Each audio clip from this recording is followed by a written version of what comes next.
बाजार में चामुंडा ज्वेलर्स करके एक ज्वेलरी शॉप है। उस शॉप के मालिक ने आके इस तरह की एफआईआर एक दर्ज करवाई है, जिसमें उन्होंने बताया कि एक व्यक्ति जिसका नाम हेतलबेन संजय भाई पटेल है, उसने खुद की पहचान एक डिप्टी कलेक्टर के तौर पे दिया था और वो डिप्टी कलेक्टर के तौर पे गांधीनगर में कार्यरत है, इस तरह की पहचान दिखाई थी। और बाद में उन्होंने उसको एक एफआईआर दिखाई थी, जो एफआईआर उन्होंने अगले दिन मतलब पिछली तारीख को सारोली पुलिस स्टेशन में दर्ज करवाई थी, जिसमें उन्होंने बताया था कि उनका एक मोबाइल स्नैच हो चुका है और उसमें भी अपनी पहचान उसने डिप्टी कलेक्टर के तौर पे दिखाई थी। ये एफआईआर की कॉपी ज्वेलर को दिखा के उसको भरोसे में लिया था और बाद में उनसे 12.5 लाख की कीमत की ज्वेलरी उन्होंने ले ली थी और वो ज्वेलरी लेकर उसको व्यापारी को चेक दिए थे। जो चेक रिटर्न होते ही व्यापारी को शक गया था और उसने आके पुलिस थाने में एफआईआर दर्ज करवाई थी। पुलिस ने इस बनाव के अनुसंधान में टीमें बनाई थी और टीम बना के अलग अलग टीम के साथ इस जो और टेक्निकल इन्फॉर्मेशन और जो हमारे बातमीदार होते हैं उनकी इन्फॉर्मेशन के साथ हमने इन आरोपी की पहचान करने के लिए और उसकी धरपकड़ करने के लिए कोशिश की थी। इस दौरान पुलिस को इन्फॉर्मेशन मिली थी। पुलिस ने बनासकांठा में जाके उनसे बात की थी। जो 2 लोग उसके साथ एक और भी था जिसका नाम जितेंद्र संग्राम भाई पटेल है, वो भी उसके साथ ही मिला हुआ है। इन दोनों की पुलिस ने बाद में धरपकड़ की है। दोनों ने मिलके करीबन 12.5 लाख की ज्वेलरी बेच दी थी, जो ज्वेलर शॉप के पास मिली थी। उसमें से उन्होंने एक गाड़ी खरीदी थी और बाकी के कैश जो अमाउंट है उसको रिकवर करने के लिए पुलिस अभी कार्यवाही कर रही है।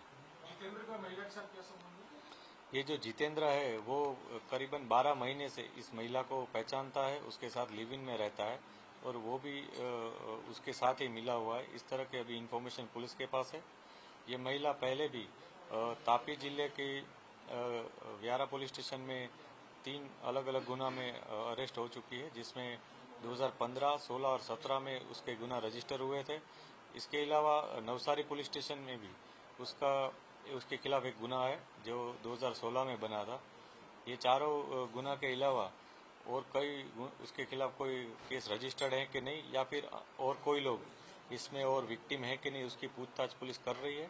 सारी इन्फॉर्मेशन के लिए हम फर्दर पुलिस कस्टडी के लिए अप्लाई करेंगे और इसके अलावा इसने अपना कोई आई कार्ड बनाया है या फिर और कोई फर्जी डॉक्यूमेंट बनाया है कि नहीं, उसकी जांच के लिए हम फर्दर पुलिस कस्टडी के लिए अप्लाई करने वाले हैं। पुलिस जो पहले मामले दर्ज हुए किस तरह के मामले हैं?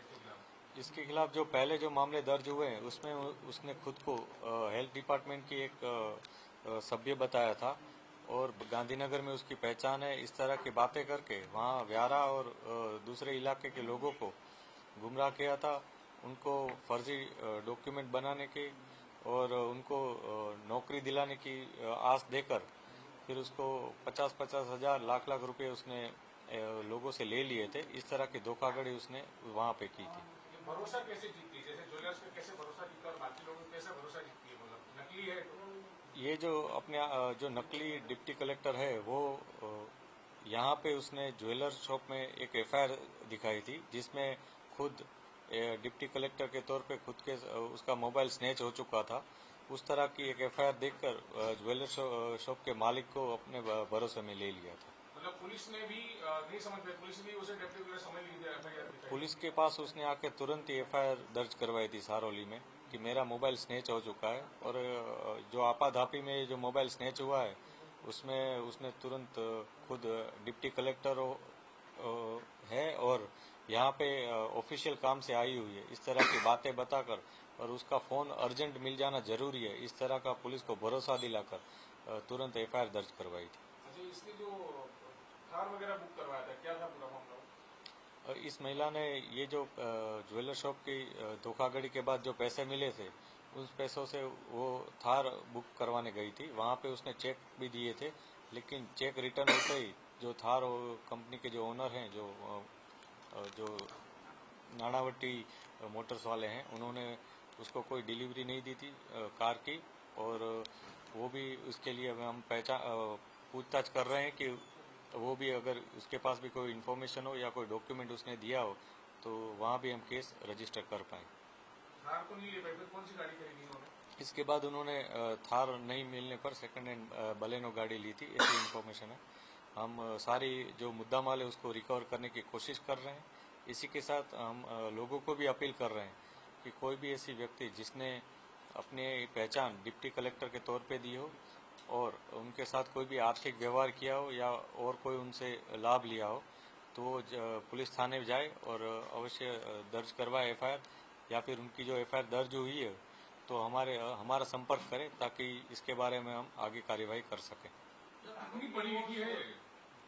आरोपी जो महिला है उसने पुलिस को पहले अपनी एजुकेशन एमबीबीएस के तौर पे दी थी, फिर एक अधिकारी को उसने अपना एजुकेशन बीए और इस तरह का बताया था।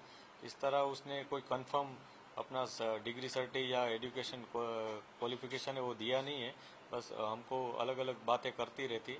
इसके लिए भी हम फर्दर इन्वेस्टिगेशन कर रहे हैं।